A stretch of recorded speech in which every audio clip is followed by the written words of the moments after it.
What's up, everybody? Welcome to Podcast Now. I'm Alex, and in this video, I want to talk about MJ in Marvel's Spider-Man 2. I talked myself actually into this character when I talked about Black Cat, and I said, you know what, I got to make a video on MJ. And we've done it once before in terms of will we play as her in this game, and I will bring that back up because I think that's a huge part, potentially, of MJ's character in this game. But same rules apply as what I've done with the other two characters, talking about how important or unimportant MJ might be in Spider-Man, while I continue to remain spoiler-free, which thank God, and I do thank God every day that I haven't been spoiled. All right, so in terms of MJ, I want to get the playable part kind of out of the way, but again, it is such a huge part, but let's talk about it. As time has gone on, okay, I still don't think I want to play as her, but I'm willing to give it a try for sure, and obviously I'm not going to turn my back on the game if she's playable, and I do think as time has gone on, I believe more and more we will play as her. Now, again, that's without knowing anything. Maybe it's already been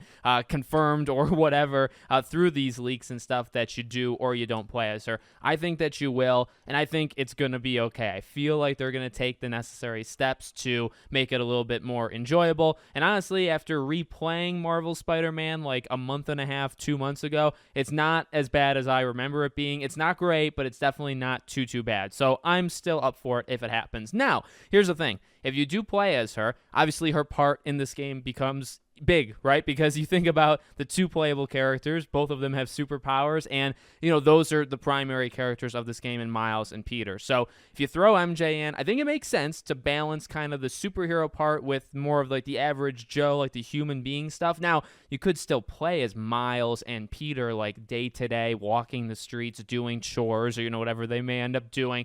And we did that in Marvel Spider-Man 2018, right? So if you do that again, obviously MJ I think could fit in. I don't think there's a ton of room for her. I don't think you'd play as her as many times as you play as her in Marvel Spider-Man, considering, again, this game's a 50-50 kind of split between the two Spider-Men, but I do think it's possible. Now, if that happens, obviously that means MJ's role, like I said, is a little bit more increased. Here's what I think for her. I really want her to be a major aspect of this game. I like her quite a bit. I liked her quite a bit in Marvel Spider-Man 2018. There's some weird phases with her character, primarily actually done through phone, like through the phone calls that you'll have with her, and there's some obviously kind of breakdowns relationship-wise with Peter that they do throughout that game. But I think when they're on screen together, and I think I mentioned this, I actually made a video on the first game. I did a retrospective on it on my retrospective channel. I'll link it in the description and in a pinned comment. But I remember saying in that video, when those two are on screen together, they rock. I think Laura Bailey, Yuri Lowenthal, I think they're super, well, separately, I think they're good. But together, I really like the dynamic between those two characters. And coming at it also from an older, not only is Peter older, right? We always talk about that, a more mature kind of age. He's obviously taken out the Sinister Six and all this kind of stuff, right? He's been around for quite a while and he's been doing lots of stuff. But so is she. She's older too. And they've been together and they've broken off and all that. And I think that makes for a really interesting relationship that they explored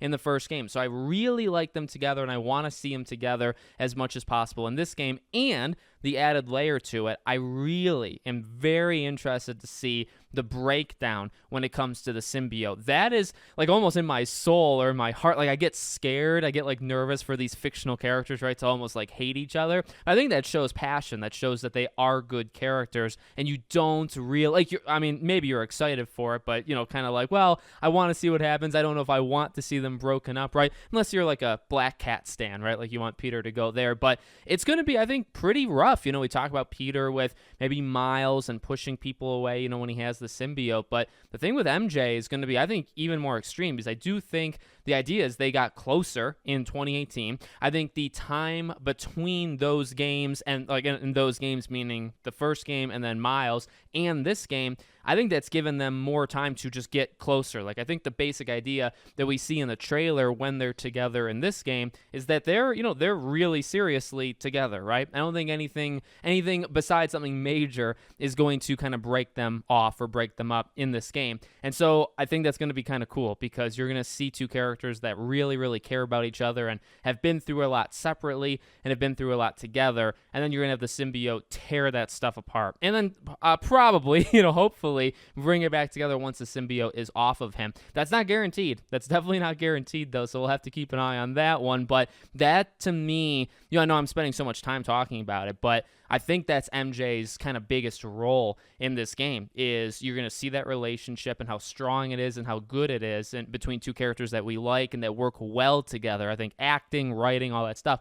And then you're going to see it slowly disintegrate and then just break off. And, you get a little hint that, like, she's going to be close to, the symbiote really kind of extremely on Peter. So she's going to be, I think, in physical danger. She's going to get, I think, emotionally kind of messed up, and he will too, right, when they probably fight. And I think that's going to be it's going to kind of be painful to watch, but it's going to be really cool. And that is probably her primary role. Now, I don't think that's the entire thing, though, right, because you think of 2018, and this is something I oftentimes kind of forget, but there's not a lot of, like blank noise or, like, no noise in that game. When you're swinging around the city, like, there's constantly calls coming in, whether it's police or whether it's people that are, calling you. And in this game, obviously you have two of them, and you have both of their kind of support groups, right? So MJ is not one of the only ones anymore because the cast has kind of grown. So you might not hear her on the phone as much as you did in 2018. And again, I think that strengthened the relationship, but also sometimes, like, weird stuff happened in those phone calls. So I don't mind it if that's taken kind of a reduced role.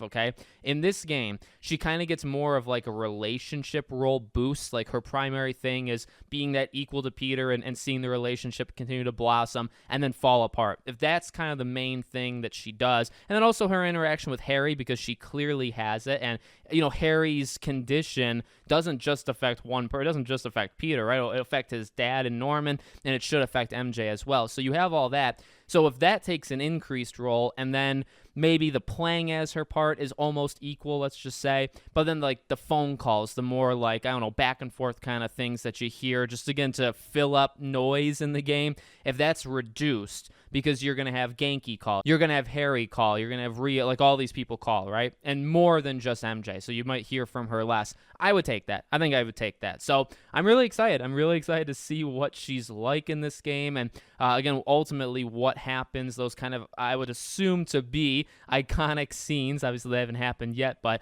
these scenes where things are really going to break down, it's really going to kind of get tense, and hopefully they make up, or they start to make up towards the end of this game. Or you know what? Maybe they don't, and maybe they go their own way, and it's kind of left open-ended for a third game. I'm not saying she wouldn't be in a third game, but it wouldn't be guaranteed that they would be together. So let me know what you guys think in the comments. Make sure, as always, you guys are subscribed to the channel, bell icon turned on. I got a few of these left in the old noggin. I got a few ideas left that I'll do, so stay tuned for that, and I hope to see you all on the next one.